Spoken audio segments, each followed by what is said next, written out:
ओम श्री परमात्मने नमः। आज हम गीता के दूसरे अध्याय के श्लोक संख्या 24 और 26 का अर्थ सहित श्रवण करेंगे। शोक क्यों नहीं करना चाहिए, भगवान यह आगे के श्लोकों में समझाते हैं। अव्यक्तो अयम अचिंत्यो अयम अविकार्यो अयम उच्यते तस्मादेवं विदित्वैनं नानि शोचितु मर्हसि। अर्थात यह देही प्रत्यक्ष नहीं दिखता, यह चिंतन का विषय नहीं है और यह निर्विकार कहा जाता है, अतः इस देही को ऐसा जानकर शोक नहीं करना चाहिए। व्याख्या।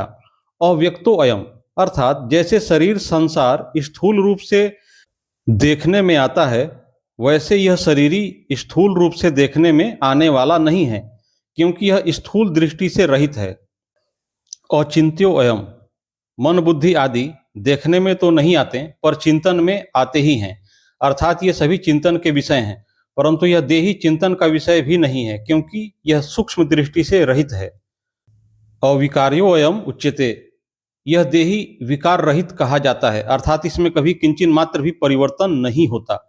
सबका कारण प्रकृति है, उस कारणभूत प्रकृति में भी विकृति होती है, परंतु इस देही में किसी प्रकार की विकृति नहीं होती, क्योंकि यह कारण सृष्टि से रहित है।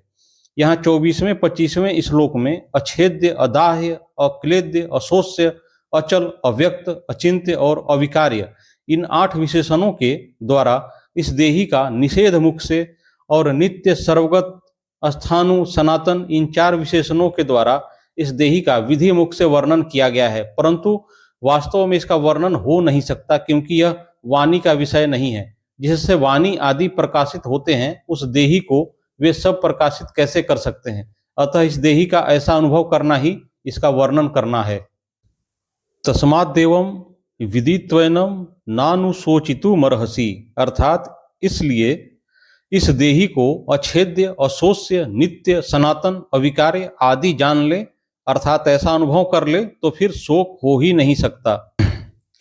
अब अगर शरीरी को निर्विकार न मानकर विकारी मान लिया जाए, जो कि सिद्धांत के विरुद्ध है, तो भी शोक नहीं हो सकता। यह बात आगे के श्लोक में कहते हैं। अथ चैनम नित्य जातम नित्यम वा मन्यसे मृतम तथापि तुम महाबाहो नैवम शोचितु मर्हसि, अर्थात हे महाबाहो, अगर तुम इस देही को नित्य पैदा होने वाला अथवा नित्य मरने वाला भी मानो, तो भी तुम्हें इस प्रकार शोक नहीं करना चाहिए। व्याख्या। भगवान यहाँ पक्षांतर में अथ च और मन्यसे पद देकर कहते हैं कि यद्यपि सिद्धांत की और सच्ची बात यही है कि देही किसी भी काल में जन्मने मरने वाला नहीं है, तथापि अगर तुम सिद्धांत से बिल्कुल विरुद्ध बात भी मान लो कि देही नित्य जन्मने वाला और नित्य मरने वाला है, तो भी तुम्हें शोक नहीं करना चाहिए। कारण कि जो जन्मेगा वह मरेगा ही और जो मरेगा वह जन्मेगा ही, इस नियम को कोई टाल नहीं सकता। अगर बीज को पृथ्वी में बो दिया जाए तो वह फूल कर अंकुर देता है और वही अंकुर क्रमशः बढ़कर वृक्ष रूप हो जाता है। इसमें सूक्ष्म दृष्टि से देखा जाए कि क्या वह बीज एक क्षण भी एक रूप से रहा।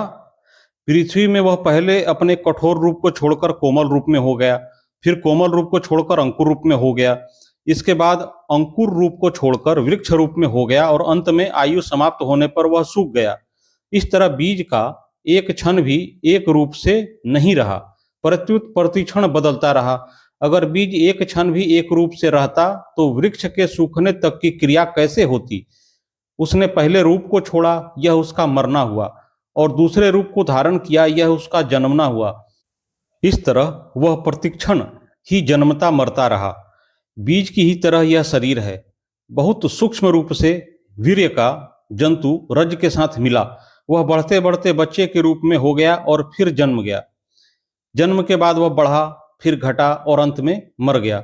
इस तरह शरीर एक क्षण भी एक रूप से न रहकर बदलता रहा, अर्थात प्रतिक्षण जन्मता मरता रहा। भगवान कहते हैं कि अगर तुम शरीर की तरह शरीरी को भी नित्य जन्मने मरने वाला मान लो, तो भी यह शोक का विषय नहीं हो सकता।